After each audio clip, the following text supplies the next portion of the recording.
Ihrisko Duha máme hotové.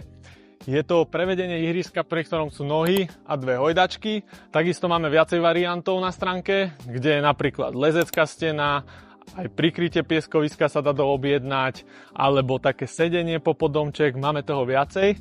Tu môžete vidieť, sú doplnené L-kové profily oceľové, sem aj sem, čo drží stabilitu celej hojdačky aj domčeka, je to prepojené.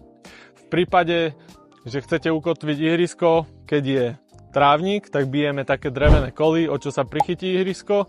Keď ako sem je betónová plocha, tak zákazník si pridá L-kový profil, ktorý si sám zakotví, alebo my to vieme dodatočne zakotviť. Ihrisko je pevné, masívne, kľude udrží aj dospelého, keď potrebuje skontrolovať niečo. Tu majú deti svoj raj. Domček je urobený, že má vetranie popod, takisto aj okná nie sú zakryté. Je to pevné ihrisko, ktoré vydrží fakt dlhú dobu.